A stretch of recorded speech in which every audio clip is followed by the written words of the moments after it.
ಚನ್ನಪಟ್ಟಣದ ward 4, 13, 14, 20 ಮತ್ತು 21ನೇ ವಾರ್ಡ್ಗಳಲ್ಲಿ CC ರಸ್ತೆ, ಸಿಸಿ ಡ್ರೈನ್ ಹಾಗೂ ವಿವಿಧ ಅಭಿವೃದ್ಧಿ ಕಾಮಗಾರಿಗಳಿಗೆ ಶಾಸಕ ಸಿಪಿ ಯೋಗೇಶ್ವರ್ ಗುದ್ದಲಿ ಪೂಜೆ ಮಾಡಿ ಮಾತನಾಡಿದ ಅವರು, ನಗರಸಭೆ ವತಿಯಿಂದ ವಾರ್ಡ್ಗಳ ಅಭಿವೃದ್ಧಿಗಾಗಿ ಪ್ರತಿ ವಾರ್ಡ್ಗಳಿಗೆ 1,47,00,000 ಅನುದಾನವಾಗಿದ್ದು, ಈಗಾಗಲೇ ಕೆಲವು ವಾರ್ಡ್ಗಳಲ್ಲಿ ಕಾಮಗಾರಿಗೆ ಚಾಲನೆ ನೀಡಿ ಅಭಿವೃದ್ಧಿ ಕೆಲಸಗಳು ಸಮಾರೋಪಾದಿಯಲ್ಲಿ ಸಾಗುತ್ತಿವೆ.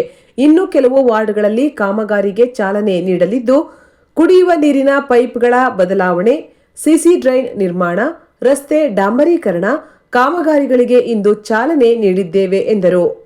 ನಂತರ ಪಟ್ಟಣದ ಸಾರ್ವಜನಿಕ ಆಸ್ಪತ್ರೆಯಲ್ಲಿ ಕರೆದಿದ್ದ ಆರೋಗ್ಯ ರಕ್ಷಾ ಸಮಿತಿ ಸಭೆಯಲ್ಲಿ ಪಾಲ್ಗೊಂಡು ಚರ್ಚೆ ನಡೆಸಿದರು.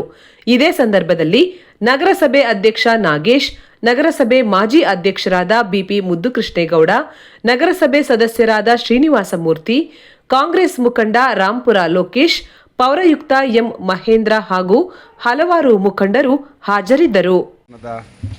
ನಗರದಲ್ಲಿ ಎಲ್ಲ ಕಾಮಗಾರಿಗಳನ್ನು ವೀಕ್ಷಣೆ ಮಾಡ್ತಕ್ಕಂಥದ್ದಕ್ಕೆ ಹೊಸ ಅಧ್ಯಕ್ಷರ ಜೊತೆಯಲ್ಲಿ ಅಧ್ಯಕ್ಷರು, ಉಪಾಧ್ಯಕ್ಷರು ಎಲ್ಲ ಗೌರವಾನ್ವಿತ ಸದಸ್ಯರು ಒಟ್ಟಿಗೆ ಸೇರಿಕೊಂಡು ಚನ್ನಪಟ್ಟಣದಲ್ಲಿ ಇವತ್ತು 5 ವಾರ್ಡ್ಗಳನ್ನು ವೀಕ್ಷಣೆ ಮಾಡ್ತಾಯಿದ್ದೀವಿ. ಅದೇ ಥರ ವಾರ್ಡ್ 1 ಕೋಟಿ ರೂಪಾಯಿ ನನಗೆ ಕಾಮಗಾರಿ ತೊಗೊಂಡಿದ್ದೀವಿ.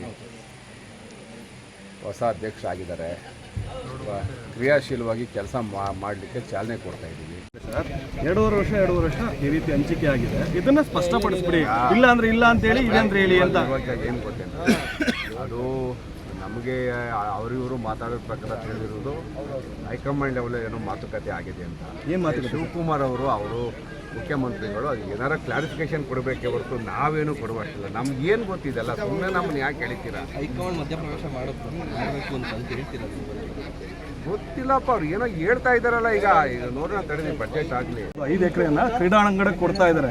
ಸೊ ಅದ್ರ ಎಫೆಕ್ಟು ಇಲ್ಲಿ ಚನ್ನಪಟ್ಟಣಕ್ಕೂ ಬೀಳುತ್ತಂತೆ. ಈಗ ಆರ್ ಅಶೋಕ್ ಅವರು ಕೂಡ ಭೇಟಿ ನೀಡಿದ್ರು. ಸರ್, ನಮಗೇನಪ್ಪ, ನಮ್ದು 20 ಎಕರೆ ಜಾಗ ಇದೆ.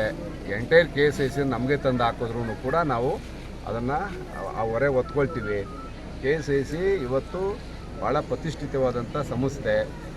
ನಿಮಗೆ ಗೊತ್ತಿದೆ, ಇವತ್ತು KSIC ಮೌಲ್ಯ ಎಷ್ಟು ದೊಡ್ಡದು, ಒಳ್ಳೆಯ ಲಾಭದಾಯಕವಾದ ಉದ್ಯಮ. ಮತ್ತು ಹೆಣ್ಮಕ್ಳಿಗಿರ್ತಕ್ಕಂಥ ಒಂದೇ ಒಂದು ನಂಬಿಕೆ ಅರ್ಹವಾದಂಥ ರೇಷ್ಮೆಯ ಸಂಸ್ಥೆ ಅಂದರೆ ನಮ್ಮ KSIC ಅಭಿವೃದ್ಧಿಗೆ ನಾವೆಲ್ಲ ಪೂರಕವಾದ ಯೋಜನೆ ತಗೋತೀವಿ. ಯಾರು ಎಲ್ಲೇ ಮುಚ್ಚಿದ್ರು ಚನ್ನಪಟ್ಟಣಕ್ಕೆ ತಂದು ಹಾಕಿದ್ರೆ ನಾವು ಮೆಟೀರಿಯಲ್ ಕೊಡಲಿಲ್ಲ ಅಂದ್ರೆ ಅಲ್ಲಿ ನಮ್ಮ ಬೇರೆ ಕಡೆ ಗೊತ್ತಿಲ್ಲ. ನಮ್ಮ ಚನ್ನಪಟ್ಟಣದಲ್ಲಿ ನಾವು ಮುಂದಿನ ವಾರ KSICದು MD ಅವ್ರಿಗೆ ಹೇಳಿದ್ದೀನಿ, ಸಭೆ ಮಾಡ್ತಾ ಇದ್ದೀವಿ. ಇಲ್ಲಿ ಅದನ್ನು ಉನ್ನತೀಕರಣಗೊಳಿಸಲಿಕ್ಕೆ, ಅಭಿವೃದ್ಧಿ ಮಾಡಲಿಕ್ಕೆ ಚನ್ನಪಟ್ಟಣ ಇಲ್ಲ, ನೂಲು ತೆಗಿಕ್ಕೆ ಬೇರೆ ಬೇರೆ ಘಟಕಗಳು ಈಗ ಖಾಸಗಿ ಘಟಕಗಳು ಭಾಳಷ್ಟಿವೆ. ಆ ನೂಲು ತೆಗೆದ ಬಗ್ಗೆ ಇನ್ನೊಂದು TNRC ಕೊಟ್ಟ ಬಗ್ಗೆ ನನಗೆ ಗೊತ್ತಿಲ್ಲ. ನೂಲು ತಿಂಗಳು ಸಂಬಳ ಕೊಟ್ಟಿಲ್ವಂತೆ ಆರೋಪ ಮಾಡ್ತಾ ಇದ್ದಾರೆ ವರ್ಕರ್ಸು. ನಮ್ಗೆ 11 ತಿಂಗಳು ಸಂಬಳ ಕೊಡ್ತಾ ಇಲ್ಲ, ಏನ್ ಮಾಡೋದು? ಚನ್ನಪಟ್ಟಣದಲ್ಲಿ ಆ ಥರ ಏನು ಸಮಸ್ಯೆ ಇಲ್ಲ. ಇಲ್ಲ, ನನಗಿರೋ ಮಾಹಿತಿ ಪ್ರಕಾರ ಎಲ್ಲ ಸಂಬಳ ಕೊಡ್ತಾ ಇದ್ದಾರೆ. ಕಾಂಟ್ರಾಕ್ಟ್ ಬೇಸಿಸ್ ಮೇಲೆ ಬಂದಿರ್ತಕ್ಕಂಥವ್ರು ಕೊಡ್ತಾ ಇದ್ದಾರೆ. ಏನಾಯ್ತು ಅಂದರೆ ಇದ್ರೆ ಮಾತಾಡ್ತೀವಿ.